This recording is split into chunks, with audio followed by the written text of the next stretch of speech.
Hi everyone, Mr. 3D Hero here, and welcome to today's video. In today's video, I'd like to talk to you about the general thoughts and opinions of mine based upon Monarch Regins DLC, and generally how I feel about it, whether it was a good DLC or whether it was a subpar DLC. So I do hope you enjoy it. Now, the Monarch Regins DLC was quite a spectacular DLC, I must admit.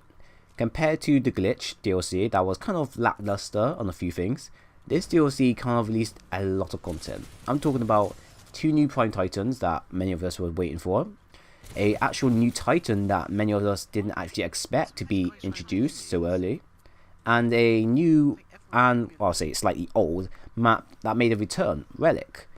And I can genuinely say that I really did enjoy it. It's a very well done DLC.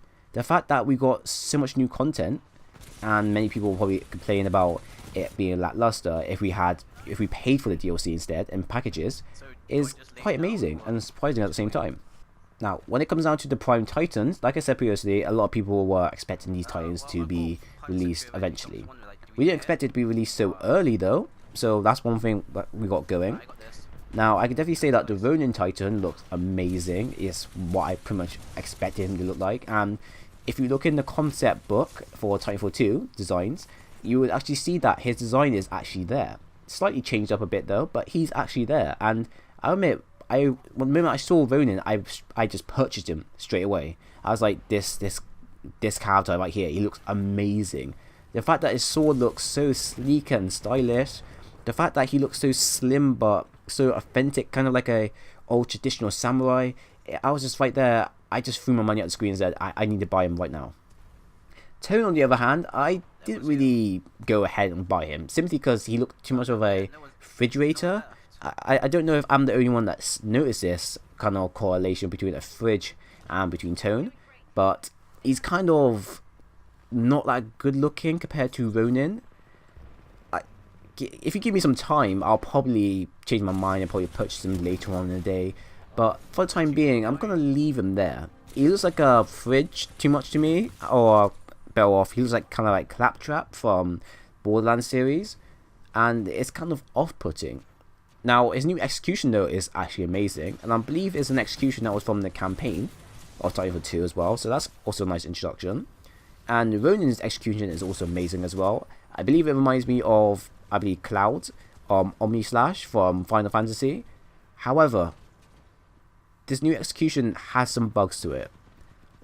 One of the 2 bugs I know of about this for Ronin's execution is that, one, when he performs the execution, the sound is out of sync. I believe that the sound is not the correct one being used. I believe the sound currently used is the one from the first execution for your, let's say, your standard Ronin. So I don't know whether they messed that part up, or they need to patch that part in later on. And another error they also have for Ronin is the fact that its execution is kind of, I say, stiff at best. Now, if you pay attention to all the other executions in game, they're kind of fluent. They flow perfectly, kind of like Monarch's execution or Tone's execution. Ronin's execution now, it kind of feels very stiff. It kind of feels like he's just moving left, right in a stiff manner. Now, whether they're going to change this, I'm not 100% sure. Or whether this is actually how it's meant to be designed, nobody knows. But I do hope they pay attention to this one out of the 2 bugs and at least change one of them at least. I'm not really fussed that much. However, it would be nice to see them kind of fix this up. They take their time with it because it's not really that much of a problem. Now, the new Titan, Monarch. Now, this was a Titan that I never expected to actually see be released in-game.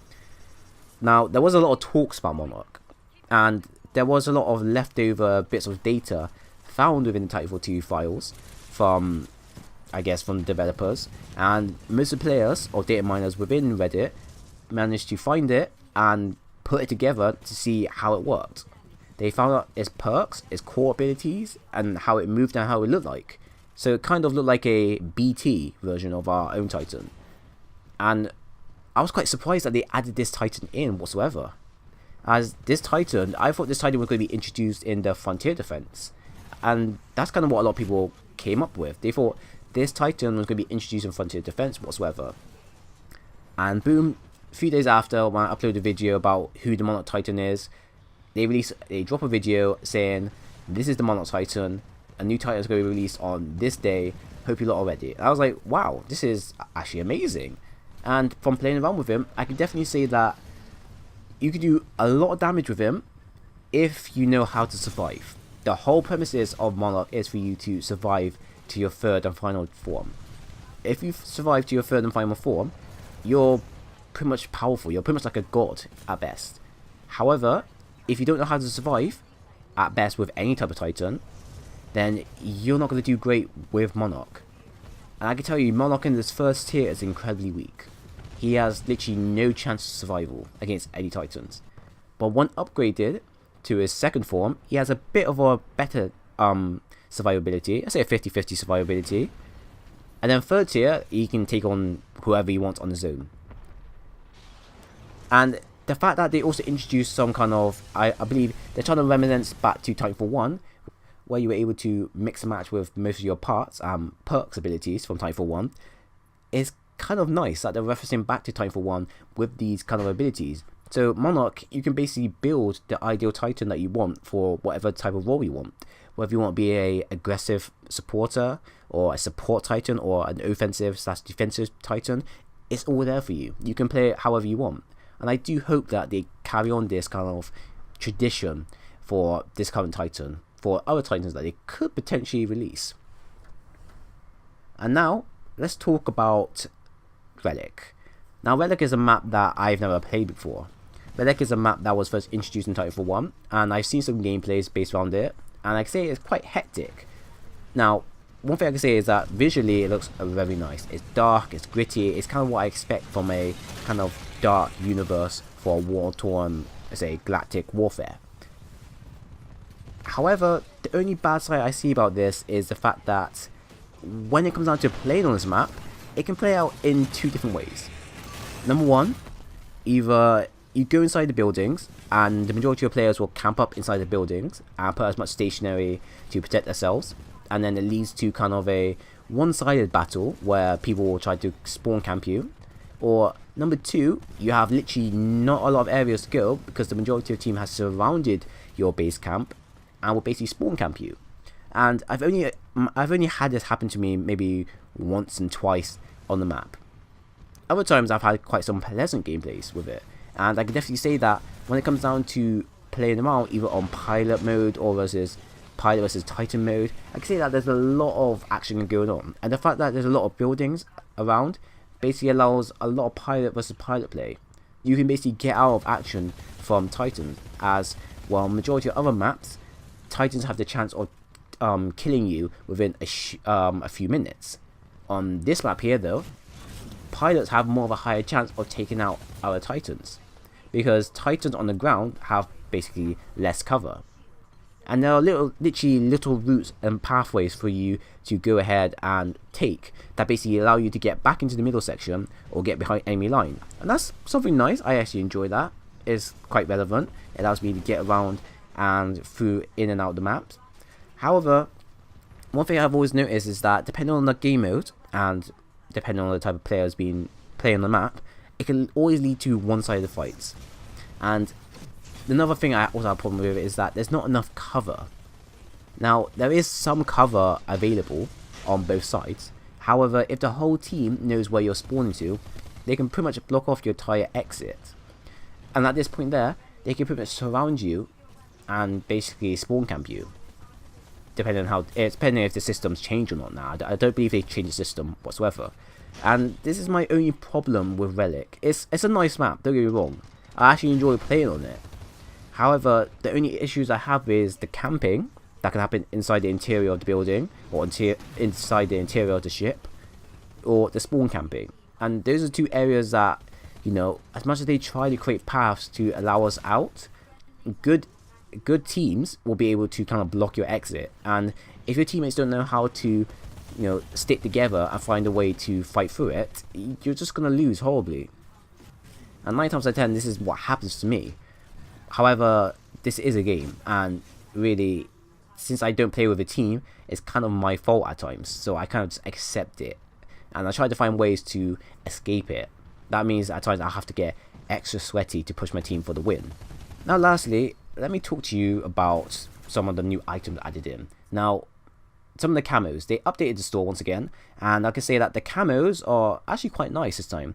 This is probably the second time now that I bought the camos, and these camos here are, I say they're really nice. They're actually something different for once. They actually have a nice pattern to them. Although I would like to see a bit more variety in them, because some of the patterns kind of look too similar to each other, except some of them might have like a square here or a triangle there. It's still nice whatsoever. And there's a very nice red shader that, although it's not close to the red static shader that many people are looking for and waiting for, it's kind of a nice area to fill in that void. The player cards, or the callout cards, are, I'll say, alright at best. They're not the best I've seen. Maybe one or two of them are good looking. Some of the rest are just kind of too basic and too similar. Like, you basically have majority of them showing a player card with a weapon saying weapon god here, and it's kind of like, okay, it would be nice if you did half of that and then give us some new art to go with. That's what I was hoping for, and I thought maybe that was what we were potentially going to get. But at best, I guess I have to wait for the next DLC to be released.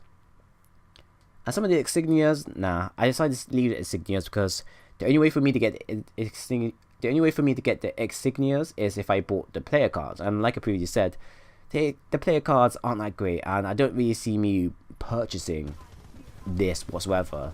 So like I said, I'll probably wait till the next store update, and I hope that's quite soon. So overall, I can definitely say that this DLC is honestly great. The fact that we got some new Titans, well, 2 new Prime Titans. The fact that we got an actual new Titan, something that not many people expected to happen so early, or actually happen whatsoever, is quite astonishing. The fact that we got a new map, or I'll say an oldish / new map, that kind of allows us to have different types of scenarios, but it kind of encourages camping and spawn camping at best. It's kind of debatable, but when these stuff are not happening, you can actually have a really good match in this. And the fact that, you know, we also received a weapon buff as well, and weapon patch that, you know, buffed a few weapons like the Volt, and also nerfed a bunch of weapons like the Devotion, is also quite nice. Now, I can genuinely say that I hope that they keep this pattern up. At best, if they release the next DLC, I hope they release a new weapon this time, because we've only received we only received maybe like 2 new weapons at best. And although one weapon was a reskin, the other weapon was actually kind of different. So I hope that we actually see a prime new weapon that's not for sale, but a prime new weapon that would be introduced for all players to try out. That's my only wish. So that's the end of the video. I do hope you enjoyed it. If you did, then leave a like, a comment, and subscribe for more. If you didn't, then by all means leave a dislike. I understand, and I know where to improve on in the nearby future. So once again guys, thank you all for watching, and I do hope to see you all again soon.